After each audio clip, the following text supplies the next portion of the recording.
this is interesting. So, and I don't have the article pulled up for me, pulled up right now. But there's this person named Vera Papisova who made an article saying, like, talking about her experience in choosing to date only far-right men for a year and kind of like going through what that's like. And I heard a little bit on the Timcast IRL podcast about this. They talked about the article. There's a whole article, and maybe I'll read it at some point if you guys want me to in a future stream. But I felt like this clip here is what a lot of people are going to see from this woman. Like, I don't know how many people are going to actually read the article. So I figured I would react to this and hear what she has to say about the people that she dated. Because I don't know.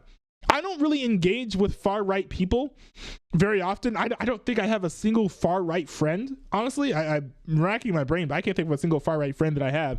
I have like a few far-left friends, I think one or two at least.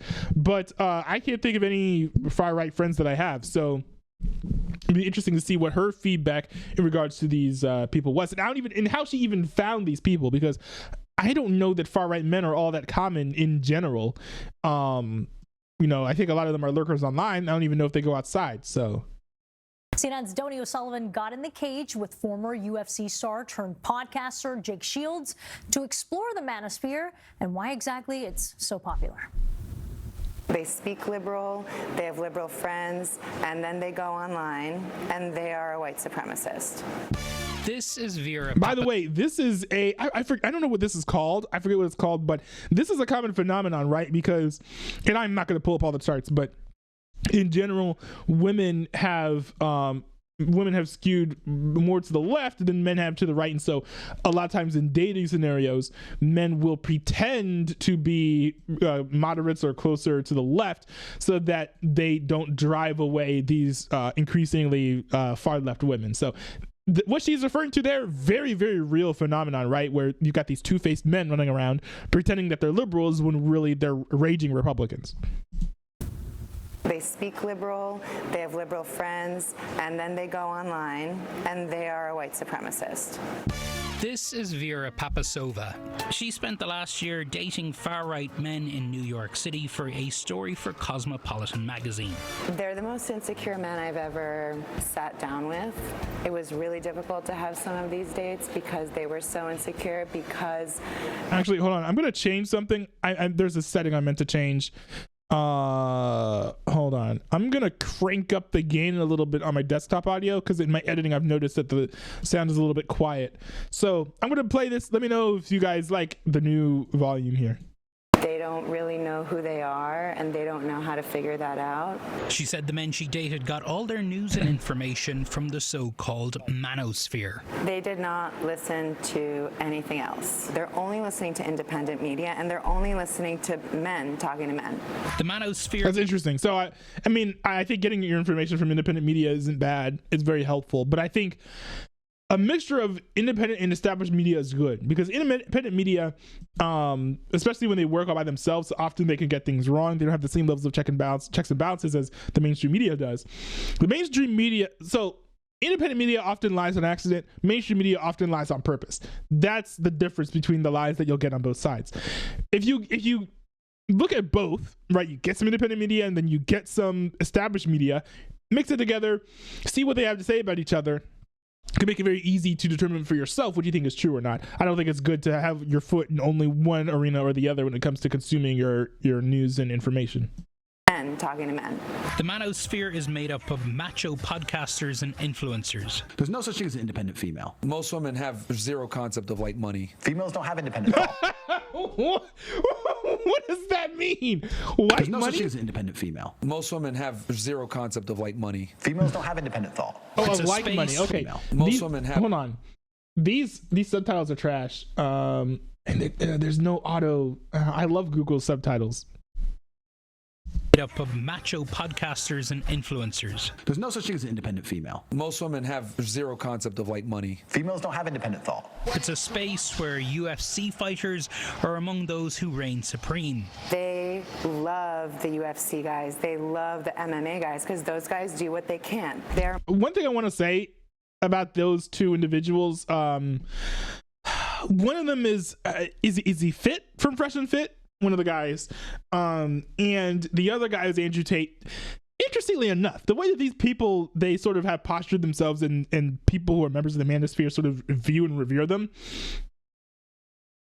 they view them as like alpha males. But in reality, if you look at how they behave, at least online, they're actually, you know how like one of the lines of argumentation, or one of the claims that you'll hear on the Manosphere, is that women are emotional. Well, these people, the way they present themselves, they're actually more emotional than the women that they're hating on for being emotional, allegedly. So like, just the hypocrisy in that as well. Like, these are not, don't get it twisted. If you're watching my videos, these people are not alpha males in any respect. These are immature people who sort of like wished that they could still be in their frat, more or less, is what I get out of watching their content. Modern gladiators, they're badass. Badass like Jake Shields, a former UFC star turned podcaster. Sorry. Now I'm starting to feel nervous. Thanks for having us. Yeah, of course. Who I met at an MMA. Why are you feeling nervous? The one thing about being in the MMA is that, like, there's different. Here's the thing: MMA fighters and UFC fighters, all those folks, they know how to control themselves, to control their body. They generally, usually have discipline, and they don't just run around beating people up, right? That's the difference between being in the boxing ring and being in jail, right? If these people did not have self-control to like not just take random people out, then they would be in jail. They wouldn't be in the boxing ring. So I don't know what he's feeling nervous for. I don't know. What am I supposed to say here? Beta! I mean, but like, I'm not gonna say that's mean, but like, just because he can't fight doesn't mean he's gonna hurt you. I don't get it. Now I'm starting to feel nervous. Thanks for having us. Yeah, of course. Who I met at an MMA gym in Las Vegas. Like all great MMA pros.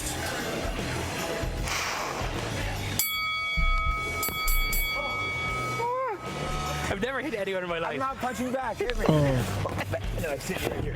Okay, Whoa. Okay. Did he punch him? Are they supposed to be? Oh, I see This their is spot. CNN. Do you miss being full-time pro, like in terms Oh yeah, of? you know, of course I miss it. To go from professional athlete, which is the highest of highs, to retirement. And I You guess have to the podcast has helped. You could fall into depression if you just go from the most amazing career where you're famous and spotlights to all of a sudden you're a nobody. Sure. Like other podcasters in the Manosphere, Jake regularly hosts controversial guests. And I named the podcast Fighting Back. I feel like we have to fight back what we're told we're allowed to do. I just don't like to be told you're not allowed to talk to this person. Like, why can't I talk to him? I'm not saying I agree with his ideology, but I should hear what he has to say. He's hosted the former Grand Wizard of the Ku Klux Klan. They have a very, very That's special pretty cool. And I'm not calling the former leader of the Ku Klux Klan cool. You know, let's make that clear. But just David Duke. Oh wow, like having someone on. I don't know if he challenged any of his viewpoints, but like, I don't know. I think that especially people with radical views, you should have them on to sort of expose the radical views for what they are. You know, so. Yes, Dr. David Duke. I knew you're controversial, but I had no idea how controversial. And Thomas Russo.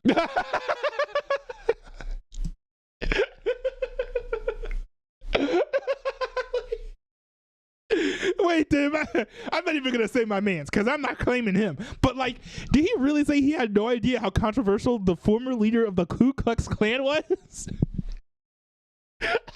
My guy, maybe he was buried in the sports world for a while and just like somehow didn't know much about the KKK. But like, even then, bad excuse. Yes, Dr. David Duke. I knew you're controversial, but I had no idea how controversial. And Thomas Russo, the leader of the white supremacist group Patriot Front. Oh wow! I didn't know that they had I didn't know Patriot Front had a leader that didn't wear a mask. Let's go where we disagree a little bit. Yes, sure. They all looked like they escaped from the hospital. Group Patriot Front. Like they had like facial burns. They were just like, nah, man, we're out. Let's go where we disagree a little bit. Yes, sure. Let's hit race, because you're a white-only group? So the organization only allows people of American ethnicity, and all Americans, I believe, come from Europe, so they're white. Bruh. You know, I understand and talk to these guys, but I've also not brought anyone hateful. If I do, Huh. Okay. I'm going to be really really on top of them. But so you saying that you haven't brought someone hateful on, right? People say, well, you brought on a Grand Wizard of the KKK, you brought on Patriot Front. Yeah. They're hateful. No, I think those are excellent questions, but if people go and watch the actual interviews, I think they would be like, oh, this guy's not near as hateful as if I expect it. But Vera says hate Interesting. I don't know. When it comes to groups like that, it doesn't matter to me how non-hateful the leaders might be, because the rhetoric that they are spewing, it is literally, it's the same ideology of someone who would be hateful. Patriot Front is rejecting non-whites from their group, for example. So even if the leader of Patriot Front isn't hateful, when you built the bedrock of your organization upon being racist, it's going to be a breeding ground for hateful people. So I mean, what are these? There's no way that these leaders are going into their respective radical far-right groups and saying, hey, guys, don't, call black people the N-word. That's mean. Like, there's no way you've got people in those groups doing that at all. So, of course, some of these radical leaders as well, they tend to be duplicitous when they're in more mainstream interviews, and they present themselves in a certain way that makes them seem like they're one way, but then when they go back into their cave or whatever and are back in engaging with their regular audience, and they no longer are behaving as cordially and peacefully and politely as they presented themselves. Isn't what the men she dated were really looking for. One of these guys brought me to a political meeting. And did they talk about politics? Barely. They talked about, it was a bunch of men complaining about girlfriends and wives, regurgitating Andrew Tate type of advice about how to train your girlfriend, how to train your wife to be submissive. And so now this is very interesting. And I have made this delineation in my Discord server. People assume that talking about relationships and the way that people engage with each other is political. It's not. Like, I have a politics channel in my Discord server. I've got this whole section in my Discord server called Area 51, where the reason I called it Area 51 is these are like the types of things that they will tell you not to talk about the Thanksgiving dinner table. So these are like for talking about things that are controversial, things that might cause arguments, things that might cause debates. If you don't want to engage with any of that stuff, just don't go into Area 51 and you'll be good. You've got super chill conversations. You can, in other channels, you can talk about shows and movies, streamers, anything you want in the other channels, music. But if you want to talk about the more heated things, the more divisive things, the more controversial things, go over to Area 51. And in Area 51, I have 3 channels. I've got politics, I've got religion, and then I have a place called the pharmacy. And this is, the pharmacy refers to like a red pill versus blue pill and all that debate. And that is the place where you go to talk about relationships and social dynamics and all those things. That is different from politics, because politics refers to policy, the way that people create and form laws in ways that affect the country and the nation and the world. It's entirely different than talking about how men engage with women and how women engage with men, how people should date, how people shouldn't date, the state of the current dating scene. That has nothing to do with politics, unless you're saying, oh, women shouldn't be allowed to vote, and then that goes back into politics, right? But which I don't agree with, by the way. just making that clear. But talking about men and women and their relation to each other is not political. If anything, it's probably more religious than it is political. So this group was supposed to be a political group, but they're talking about relationship problems. And the fact that that's what most of the time was spent on, you don't need to be a neo-Nazi. You need therapy. The interesting thing about this line is, it's kind of interesting because if you're not going to get therapy, the next best thing is talking through your problems with other people, which it seems like is what these people are doing. I guess the problem is that they all have the same problems or the same grievances, and so they're spending the time blaming the people they're having problems with for the problems rather than looking inwardly to see what they're doing wrong. That's the assumption I would make. The appeal of Jake's podcast speaks to a need among young men in this country that Vera says can't be ignored. You have to incentivize someone to want to be better. You can't just say, let's make men better. The thing about these guys is their biggest support system is online, but that also is very isolating, and isolation is what breeds hatred. It's interesting because when, like, I don't know what activities guys would like go and do in person that sort of would not get them branded in an overtly negative way that would still appeal to especially men who are looking for some sort of form of masculinity. Like, you could join a gun club, but then you would probably be viewed as like some sort of nut. You could go do boxing or whatever, sparring, wrestling. I guess like wrestling people don't look down on too much, but like I think there was a group that was formed that like intentionally was initially supposed to be for men to just like get beers and hang out. The Proud Boys. Yes, the Proud Boys basically did exactly what she was saying, which is like, people need a support group that's outside of the internet, and they need like to get together and goof off and hang out. And that's what the Proud Boys were doing. But then I think part of it is the people who ended up going there were alt-right, and then eventually turned it into an alt-right group, driving away the founder as well as some of the initial members. So that, of course, is one problem. But I don't know. I think when it comes to being online, it's harder to drive men to keep men from congregating online versus in person, because like, I don't know, it's just there are fewer barriers of entry, especially if you're like a hermit, like, right, like you're just like staying inside. There's less effort as well when it comes to engaging with other men. So kind of interesting though.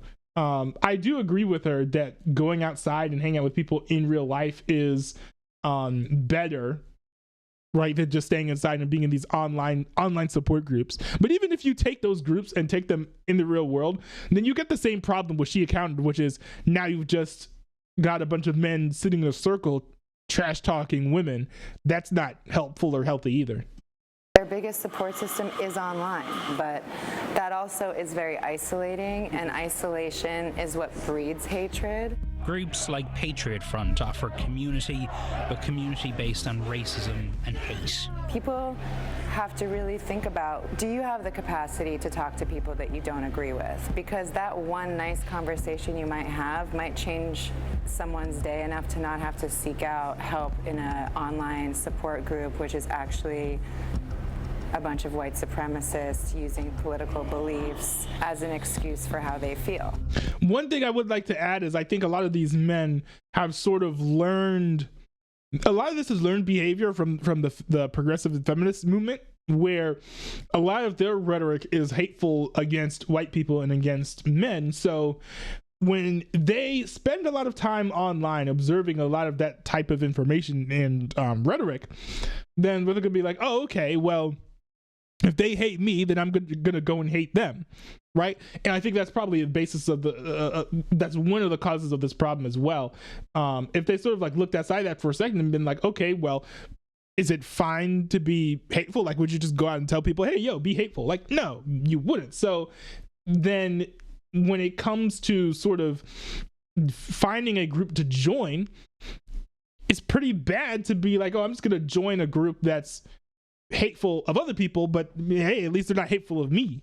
You know what I mean? Now, maybe a lot of these people, they just feel like browbeaten by cultural messaging that has spoken down to them. But it's still, I don't think that it's an excuse, because there's more than a binary of either you hate men or you hate women. Like, there's a lot more to engaging with the world than that. Donnie O'Sullivan is here with us now. Donnie, I'm so glad you've done this special. There's so much intrigue around this issue of the Manosphere. And in fact, Trump is going to the UFC tonight. How big of a role does the sport play in the Manosphere? Hey, Isabel. Yeah, and look, we should point out at the start here, there's tons of guys who are fans, and some women as well, who are fans of the UFC. I have many friends who are fans of the UFC. It certainly does not mean, you know, that if you are a fan of the UFC, you are falling sort of down this rabbit hole of hate and white supremacy and everything else. I will say, though, that the UFC is the only sport I've ever seen where members of the sport, like sports stars and like, I don't know, they're not players, but like people who are engaging in the sport can be actively like racist or sexist, and they will not get hated for that. It's not very often that I see that, but I do see it. I'm like, huh, that's very, very interesting. But what we are seeing is that there is this sort of there is this crossover. The UFC is playing a greater and bigger role, really, in American life. Joe Rogan, who's the world's biggest podcaster, is a UFC commentator. Dana White, who is the founder of the UFC, is a prominent Trump supporter and was recently appointed to the board of Meta by Mark Zuckerberg himself, another big MMA and UFC fan. And actually, fighting tonight in Miami. Trump is going to the event. We're not sure if he'll be there for the earlier fights, but fighting tonight in Miami at the UFC event is a fighter by the name of Bryce Mitchell, who recently set up a podcast of his own, and on his debut episode a few months ago, he said that Hitler was a quote-unquote good guy or a great guy. Dana White, the head of the UFC, was quick to condemn that, but you know, you can just kind of see there where folks who might be coming into this sport for one reason are a fan of fighting, and then they're getting exposed to views like Bryce Mitchell's. Yeah, I mean, exposure to the views doesn't mean that you're going to adhere to them. So I don't think that's as problematic as he's making it out to be. But I think it's good. Like I'm on the right politically, and I don't hate men either. But I think I don't think that I think it's a good thing that they are talking about extremism from the Manosphere, because as much as, you know, I don't like third wave feminism, I think that the Manosphere is equally as bad. And so I think that the extremism on both sides needs to be combated. Now, I hope that they engage honestly with much of the rhetoric that they talk about in the Manosphere, because just a lot of the argumentation that the far right in that sphere uses is extremely flawed. And so to see it broken down to such a mainstream audience, such as those on CNN, I think could probably arm their viewers with good lines of argumentation to refute some of the arguments when engaging with members of the far right that they come in contact with. So hopefully that special ends up being helpful and is an honest critique of the Manosphere, because I think that something like that could be very, very useful.